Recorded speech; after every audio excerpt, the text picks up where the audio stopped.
again, everybody. Travis Berardi and Hayden Gray, not at OH Report World Headquarters. Snow day number 2. We're still here in our homes getting stir crazy and whatnot. But we are here with our boys' statistical ranking update for scoring, rebounding, and average. And Hayden, we're getting down to it. Seeding comes out on Sunday. And, there's some of these players that we may see making long trips throughout the tournament. Yeah, I'm really intrigued, and I think I almost forgot with some of these games being changed that our tournaments for the boys, those brackets will be coming out. So we've had long talks at work, in the last couple of weeks, just about really trying to figure out who we like in boys basketball and who we like the best in terms of who we think will go the farthest. And it's been tough, but there definitely are some guys on this list where I, feel their teams could make a decent run. So let's get right down to it in our scoring leaders, and you'll see 2 players not at the top of the list, but they are on the list from the number 1 team in Division III for the first time ever. Colonel Crawford, the number 1 team in Division III. Carter Valentine, Mason Studer down there. You got to have 18 points per game just to break the list. That is just mind-blowing to me. But if you want to even have a chance at the likes of Luke Denbo and Isaac Mason, you got to score over 28, Hayden. Yeah, the play from both of those two has been mind-boggling. We've talked a lot about both of them, had a chance to see both of them play, and the fact that we're almost to the end of the season, and Mason's been able to hover around 30 the whole time, and Denbo, one you think he can't do anymore, he continues to raise his average, so I don't think it's going to be any surprise to see who's going to win that one. It's just going to be a surprise of which one of these guys is going to get it done in the last couple of weeks of the regular season. So that is definitely something to watch for. And, we have a hometown guy here in third, Amar Davis from over that 20-point mark as well. And he brought a rotor. We have Shelby Bruscotter, just a sophomore, already averaging 20 points a game. Last week we talked about Max Dawson tied with Bruscotter. You got Mo Ware from Mansfield still lingering around in this list, Carter Valentine, and then also a guy from Ashland, Grayson Sturry. Let's take a chance and look at a few of his highlights. And I feel like sometimes we forget about Sturry just because Luke Denbo, in the most respectful way, gets most of our attention. But Sturry, he is a threat from the outside. I believe it was one of the games the other night. I think the combo dropped either both over 25 or close to 30 points. And I think his workload's definitely had to increase or just be more productive since Jurcevic took the knee injury. But I think they're kind of, I would go as far as to say that Denbo and Sturry are kind of like a high school Splash Brothers. Yeah, and this is an Ashland team that, hey, they have a chance at winning a district championship this year. And that's tough to say when they play in such a tough district in Division 1, but they have the pieces to do it. Yet Jurcevic going down really hurts them, but they still have that guard play that could really help them. Then you have 2 other names, like I said, Carly Valentine, Mason Studer there, Isaac Mason from Seneca East. Man, it's just, if he had a couple other players that could play around him, that Seneca East team could be lethal. Omar Davis, Mansfield Christian having a good year. We'll see if they could do something in the tournament, but they got some tough competition as well. Isaac Roeder, that's that Division 4 Willard district with Monroeville, Margaretta, Lucas, South Central. That's gonna be something worth to see. And we'll have it for you live and free to come tournament time. But there's your scoring leaders here through this week of the season. And Hayden, let's move on now to the rebounding leaders, and Micah McKee still staying up there at the number 1 spot from Worcester, 11.7. He's about a rebound ahead of Isaac Mason, trying to get at least 2 of the 3 in the Triple Crown. You have AJ Hess also from Mohawk, Jedediah Brennan from Mapleton, and then there's Roeder once again from Monroeville. He's one of the key components that gets this Monroeville squad going and why they're towards the top of the Firelands Conference race.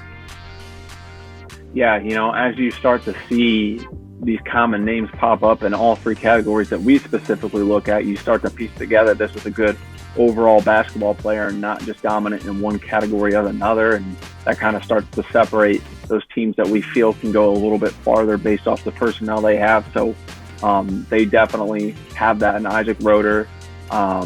As you said, a little bit of change. Jurkovic still staying on this list, although he, probably will not return this season, still hanging around at 7. We have Hayden McDougal from almost at 9 rebounds from Fredericktown, and then Lauer from Northmore still hanging around at 8.6. But someone I want to highlight is sitting up there at number 3, and that's AJ Hess from Mohawk, averaging 9.5 boards per game. He brings a lot of height in that paint for Mohawk. He looks like a pretty lengthy guy. And Mohawk actually, putting together a good season. They're 13-4, 8-2 in the N10, which is good enough for second, which is pretty crazy as well, if it wasn't for that team that we all know sitting in first place. So I think, we would be talking about Mohawk a little bit more if it wasn't for so much of the attention getting sent the other way. But AJ Hess, you can tell he's got a lot of good length to him, and he can also shoot around the perimeter. I was watching some of his film in our highlight vault today, and he's got a jump shot too, so that always makes you dangerous and elusive as a big man.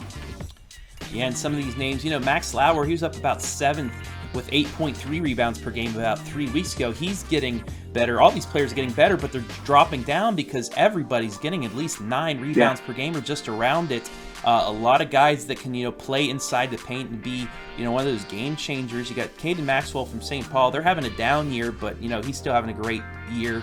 There's Jurkovic. We are going to keep Jurkovic on here as long as he stays in the top 10 because he's earned it. 16 games, that's qualified him. So if he stays in it for the rest of the season, that is fine because he deserves to be in that spot. Got McDougal from Buckeye Central, a down year, but hey, good for him. Cade Carpenter and Max Lauer, they're in that Division III Central District. We'll see if they can be the keys to get their teams a couple of wins when it comes to tournament time in that tough district. But, a lot of good players, a lot of variety from a different, the different variety of conferences and everything. So it's good to see that, you have players everywhere that can, get the rebound and help you possibly get that second chance on the offensive end.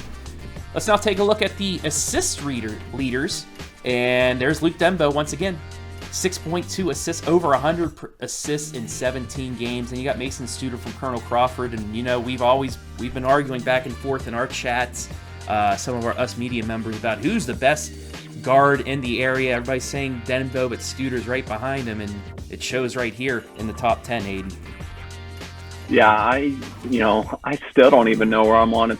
We had a kitchen scale here and balance. I don't know where I'd be at still because it's just so tough to compare the two. I mean, you can look at the numbers, but that'd be one of those things really entertaining to see those two, battle it out with a little one-on-one. But nonetheless, they're sitting and battling atop our assist leaderboard.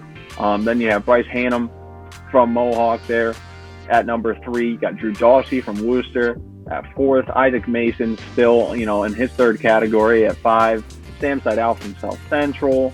Colin Grundy from Mapleton. And then we have a couple of West Holmes Knights down there, and I'm going to highlight Blake Morrison, averaging 4.2 assists per game. And West Holmes also, the OCC has just had a lot of quality teams this year. He's got a good jumper on him. They're 9-8 overall, but 6-4 in the OCC, and that's good enough to get them 3rd right now, sitting behind Ashland in 2nd. And I think it's tough for them because the OCC has kind of emerged probably to be, I would say, the best quality basketball of the conferences immediately in the area, and that's been a really interesting race to see. And Shannon Wells also from West Holmes, and then Zach Schaefer from Upper Sandusky rounding off the list. And you got to remember, Morrison and Wells, they played a lot of games in a short amount of time because West Holmes went to a state semifinal in football. So, they got a late start, got all those games going. They're still a little bit, maybe a game or two behind everybody else, but, a lot of basketball in a short amount of time, so that recovery time as well. But these two guys able to get into the top 10 in assists, 4.2, 3.9.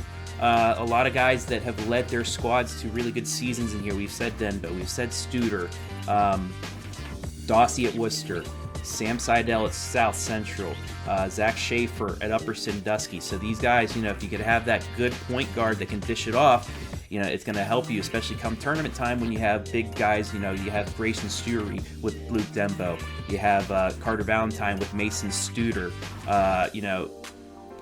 Hager with Seidel at South Central. So, you get that 1-2 punch in the tournament. It's going to help you go far.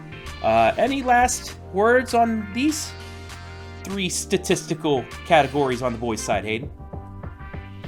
I think that since we started this, we'll have an extra week just since the boys' season goes 1 week past the girls' regular season. But I think since like the beginning of the guys, some of these races jumped out to pretty wide leads right off the bat and have really begun to tighten down. So it's been interesting for us to be able to, analyze and dive into these and see the progression of everyone. I think that's always my favorite part of this, is just seeing how these guys improve over the course of the year. And it just tells you the quality of basketball and the importance of getting turned up a notch. So I think my final word is I'm just really excited to see what the last couple of weeks will hold, who will emerge as champions, and obviously we will have a special edition to highlight those champions. Yeah, girls are going to be finishing up next week with our stats, but we have 2 more weeks worth of the boys' stats, and it's going to be interesting. I want to see how Isaac Mason will finish out here, because he's in all 3 top 5 of each category. Can he finish up there towards the top? Him and Luke Denbo going at it for scoring and assists, along with Studer, but that rebounding also. Can he finish in the top 5 in all 3 categories? That's going to be something to look forward to, because that's quite the accomplishment to do that. But we'll find out in the next couple of weeks. But for now, he's Hayden. Hey, I got it right that time. He's Hayden. I'm Travis. I'm going to try and get out of here. I haven't been out of my apartment for like two days straight, so I'm going to get out of here. Later.